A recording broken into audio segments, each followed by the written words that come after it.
Dholpur Bharatiya Janata party द्वारा रानू पाराशर को प्रदेश प्रवक्ता नियुक्त किए जाने पर धौलपुर जिला कार्यालय पर भाजपा कार्यकर्ताओं ने हर्ष और उत्साह के साथ खुशी मनाई। कार्यक्रम प्रदेश अध्यक्ष मदन राठौड़ के नेतृत्व में आयोजित किया गया, जिसमें बड़ी संख्या में कार्यकर्ता शामिल हुए। इस अवसर पर कार्यकर्ताओं ने एक दूसरे को मिठाई खिलाकर खुशी जाहिर की और रानू पाराशर को नई जिम्मेदारी के लिए शुभकामनाएं दी।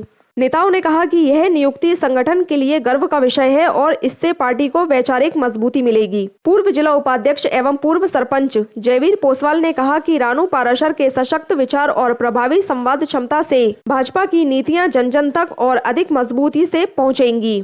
वहीं भाजपा नेता बचाराम बघेल ने कहा कि प्रदेश प्रवक्ता के रूप में उनकी भूमिका पार्टी को और मजबूत बनाएगी। जिला महामंत्री मदन काली ने कहा कि रानू पाराशर की नियुक्ति से कार्यकर्ताओं का मनोबल बढ़ा है और उन्हें विश्वास है कि वे पार्टी की विचारधारा को प्रभावी ढंग से जनता के सामने रखेंगी। कार्यक्रम के दौरान संगठन में उत्साहपूर्ण माहौल देखने को मिला। इस अवसर पर जिला मंत्री विजय त्यागी, मोर्चा जिला महामंत्री पुष्पेंद्र राजावत, वेद प्रकाश शर्मा, राहुल राणा, बीके कुशवाहा, नितिन कुशवाहा, पंचायत समिति सदस्य दीपू कुशवाहा, मंडल अध्यक्ष धर्मवीर चौधरी, राधेश्याम सक्सेना, शंकर सिंह लोधा, फैजल खान वाजपेयी सहित अनेक भाजपा कार्यकर्ता उपस्थित रहे। धौलपुर यातायात पुलिस ने NHAI के सहयोग से राष्ट्रीय राजमार्ग की सर्विस रोड पर किए गए अस्थायी अतिक्रमण को हटाने की कार्रवाई की। इस अभियान का उद्देश्य यातायात को सुचारू बनाना और आम लोगों को हानि होने वाली परेशानी से राहत दिलाना था। यातायात प्रभारी बलविंदर सिंह ने बताया कि पिछले कई दिनों से लगातार शिकायतें मिल रही थीं कि कुछ लोगों द्वारा सर्विस रोड पर अस्थायी कब्जा कर लिया गया है, जिससे आवागमन में बाधा उत्पन्न हो रही थी। शिकायतों को गंभीरता से लेते हुए यातायात पुलिस और NHAI की संयुक्त टीम ने मौके पर पहुंचकर अतिक्रमण हटाया। कार्रवाई के दौरान सर्विस रोड पर अवैध रूप से खड़े वाहनों को हटाया गया तथा दुकानदारों को सख्त निर्देश दिए गए कि वे दुकान के बाहर सामान न रखें और सर्विस रोड पर वाहनों की मरम्मत न करें। पुलिस ने साफ कहा कि सर्विस रोड को खाली रखना जरूरी है ताकि आपातकालीन वाहनों सहित आम यातायात निर्बाध रूप से चल सके।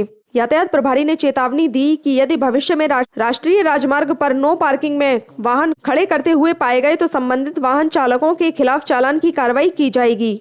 उन्होंने यह भी कहा कि अतिक्रमण के खिलाफ आगे भी नियमित रूप से अभियान चलाया जाएगा ताकि यातायात व्यवस्था बनी रहे। धौलपुर विद्यालय परिसर में आयोजित विदाई समारोह कार्यक्रम उत्साह और गरिमामय वातावरण में संपन्न हुआ। इस अवसर पर छात्र शाश्वत सिंह ने अपनी प्रतिभा और व्यक्तित्व के बल पर मिस्टर MPS फेयरवेल का खिताब अपने नाम किया। कार्यक्रम के दौरान शाश्वत सिंह को जब यह सम्मान प्रदान किया गया तो सभागार तालियों की गड़गड़ाहट से गूंज उठा। सम्मान प्राप्त करने के बाद शाश्वत सिंह ने अपनी सफलता का श्रेय विद्यालय के समस्त शिक्षकों को दिया। उन्होंने कहा कि शिक्षकों का मार्गदर्शन, अनुशासन और निरंतर सहयोग उनके व्यक्तित्व निर्माण में अत्यंत महत्वपूर्ण रहा है। शिक्षकों द्वारा दिए गए संस्कार और शिक्षा ही उनके जीवन की मजबूत नींव बने हैं। कार्यक्रम का समापन पर मिस्टर और मिस MPS फेयरवेल ने माननीय प्राचार्य मैम के साथ मिलकर विद्यालय परिसर में पौधारोपण किया। इस पहल के माध्यम से पर्यावरण संरक्षण और प्रकृति के प्रति जिम्मेदारी का संदेश दिया गया। पौधारोपण कार्यक्रम ने समारोह को एक सामाजिक और प्रेरणादायक आयाम प्रदान किया। विद्यालय प्रशासन एवं शिक्षकों ने छात्रों के उज्जवल भविष्य की कामना की। विदाई समारोह यादगार प्रस्तुतियों, सम्मान और सकारात्मक संदेशों के साथ सफलतापूर्वक संपन्न हुआ। धौलपुर विधायक शोभारानी कुशवाहा ने विधानसभा में राज्यपाल के अभिभाषण पर चर्चा के दौरान धौलपुर विधानसभा की जमीनी समस्याओं को जोरदार तरीके से उठाया। उन्होंने कहा कि राज्यपाल का अभिभाषण धौलपुर की वास्तविक स्थिति से पूरी तरह कटा हुआ है और ऐसा प्रतीत होता है मानो धौलपुर राजस्थान का हिस्सा ही न हो। विधायक कुशवाहा ने शहर की कॉलोनियों में साल भर बने रहने वाले जलभराव, पार्वती नदी पर सकबारा और मलौनी पुलों के अधूरे कार्य, अवैध बजरी खनन, स्कूलों में शिक्षकों की कमी और किसानों को समय पर बिजली नहीं मिलने जैसे मुद्दों पर सरकार को घेरा। उन्होंने कहा कि हर सत्र में सवाल उठाने के बावजूद आज तक न तो स्थायी समाधान हुआ और न ही जिम्मेदार अधिकारियों पर कार्रवाई की गई। अवैध बजरी के कारण आम लोगों की जान तक जा रही है, लेकिन सरकार इस पर आंखें मूंदे बैठी है। विधायक ने सरकार से मांग की कि आगामी बजट में धौलपुर विधानसभा की इन समस्याओं का प्राथमिकता से समाधान किया जाए।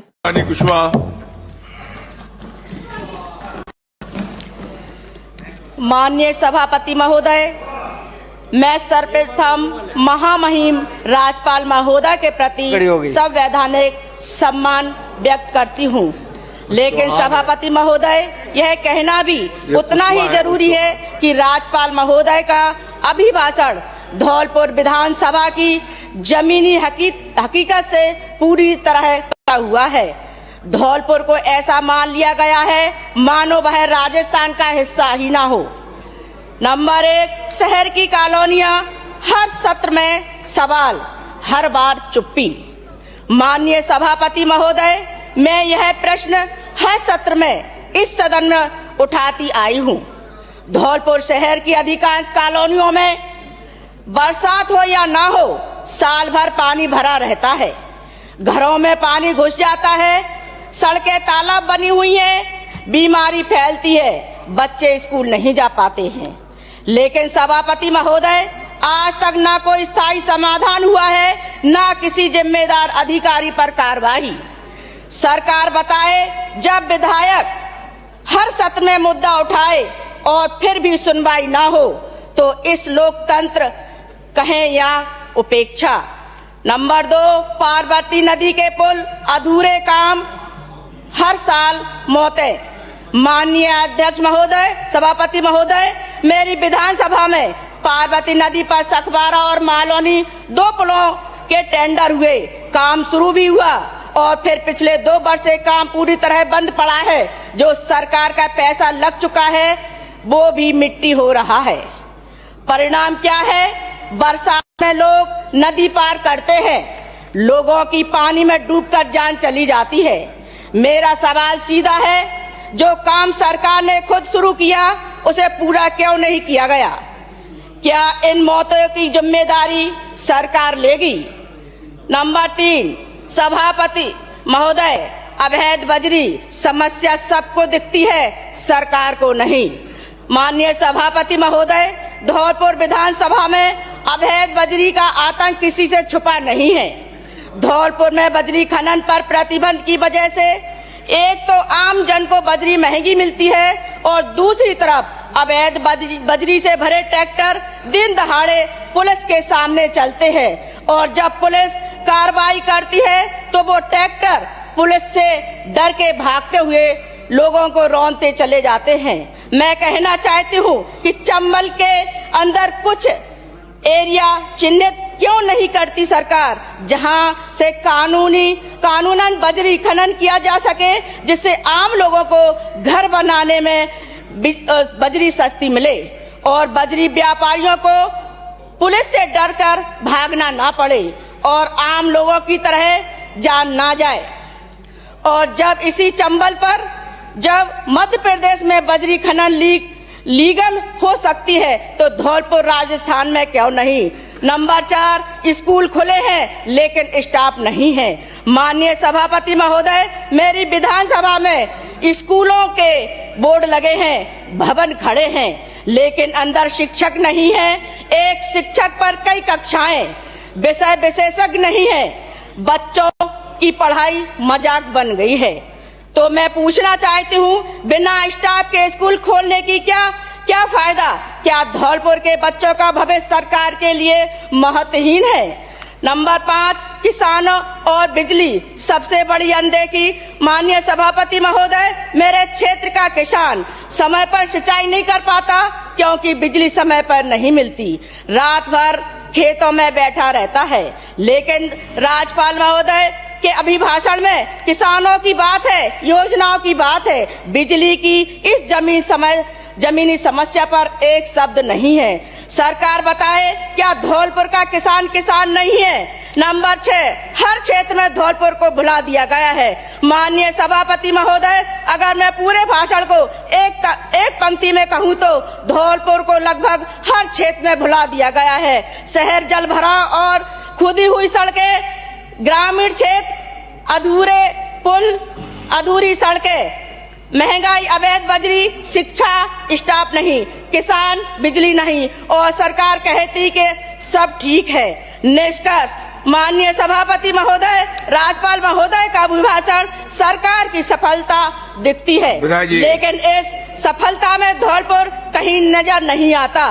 विपक्ष की विधायक होने के नाते मेरा दायित्व है कि मैं अपने क्षेत्र की पीड़ा इस सदन में रखूं। जब तक कॉलोनियों में पानी नहीं निकलेगा, नहीं होंगे, अवैध बजरी बंद नहीं होगी, स्कूलों में शिक्षा नहीं आएगी, शिक्षक नहीं आएंगे, किसानों को समय पर बिजली नहीं मिलेगी, तब तक ऐसे अभिभाषक। महोदय, मैं प्रस्ताव करता हूं सदन का समय धौलपुर 22 राज्यों और भारत नेपाल सहित विश्व शांति पदयात्रा कर लौटे मुनि सौरभ सागर महाराज ने जैन मंदिर में आयोजित मंगल प्रवचन में कहा कि जागरूकता आत्मा और समाज के कल्याण के लिए अत्यंत आवश्यक है। उन्होंने कहा कि जागृति हर स्तर पर अपेक्षित है, चाहे वह व्यक्ति हो, समाज हो या राष्ट्र। मुनि सौरभ महाराज ने अपने प्रवचन में नैतिकता और अनैतिकता के प्रभावों पर प्रकाश डालते हुए कहा कि नैतिक आचरण समाज और देश के लिए लाभदायक होता है, जबकि अनैतिकता हानि पहुंचाती है। उन्होंने कहा कि नागरिक अधिकारों के साथ साथ कर्तव्यों का भी पालन भी अनिवार्य है। उन्होंने बताया कि आज के समय में लोकतंत्र के साथ आध्यात्मिक को भी महत्व दिया जा रहा है। भारत की प्राचीन परंपराओं का उल्लेख करते हुए उन्होंने राम रावण युद्ध, कौरव पांडव युद्ध और महाभारत का उदाहरण दिया तथा श्रीमद् भगवत गीता के भक्ति योग, ज्ञान योग और कर्म योग को जीवन का मार्गदर्शक बताया। मुनि सौरभ महाराज ने कहा कि जागरूकता आत्मा और समाज दोनों के लिए कल्याणकारी है और वे विश्व शांति पदयात्रा के माध्यम से इस संदेश को जन जन तक पहुंचा रहे हैं।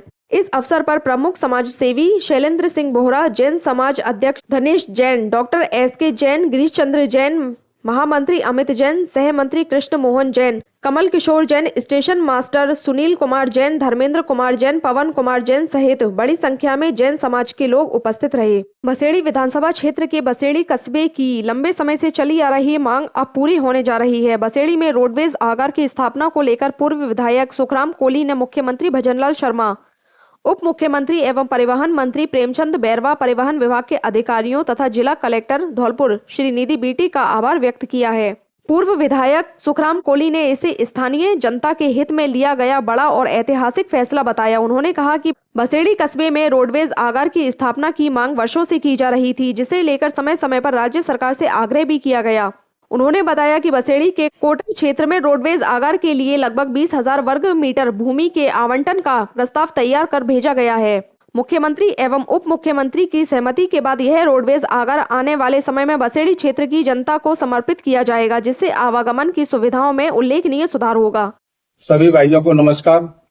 आज बसेड़ी विधानसभा के कस्बा बसेड़ी में जो माननीय यशस्वी मुख्यमंत्री राजस्थान सरकार आदरणीय भजनलाल शर्मा जी का और परिवहन मंत्री जी का कोटि कोटि आभार और सभी प्रशासन का कोटि कोटि आभार कि जो बसेड़ी कस्बा की बहुत दिनों से मांग थी बस स्टैंड बनाने की, और आज वह मांग पूरी हुई। और जिस तरह से ये बस स्टैंड ही नहीं बनेगा, अब तो ये आगार बनेगा। आगार में बसों के ठहराव, यात्रियों की प्रतीक्षालय, बसों की मरम्मत का कार्य और तमाम सारी सुविधाओं को लेकर के ये हमारे बसेड़ी के कोटरा क्षेत्र में लगभग 2 हेक्टेयर जमीन और 20,000 वर्ग मीटर जमीन का चिन्हीकरण किया है। मैं उपखंड अधिकारी जी, हमारे भजनलाल शर्मा जी, मुख्यमंत्री साहब और परिवहन मंत्री का कोटि कोटि आभार व्यक्त करूंगा कि बसेड़ी को चिन्हित किया और ये सौगात दी है बसेड़ी कस्बा वासियों को। और कुछ लोग इसमें भ्रांतियां फैला रहे हैं, उस पर ध्यान नहीं दें। जो रोडवेज का संचालन है ये आगार बनेगा और संचालन हमारे पुराने बस स्टैंड और जहां जनता की सुविधा को उसको किया जाएगा। और ये हमारे लिए बड़े सौभाग्य की बात है कि आज ये सौगात माननीय भजनलाल शर्मा जी ने और परिवहन मंत्री जी ने दी है। बसेड़ी की जनता को कोटि कोटि आभार और पुनः पूरे प्रशासन को आभार, जिला कलेक्टर महोदय, SDM साहब और सभी का आभार कि जनता की समस्या को देखते हुए हमारे अनुरोध पर, मेरे अनुरोध पर ये सारी चीजें उन्होंने बसेड़ी की जनता को दी। पुनः सभी का, सरकार के सभी नुमाइंदों का और सभी अधिकारियों को कोटि कोटि आभार। जय हिंद, जय भारत।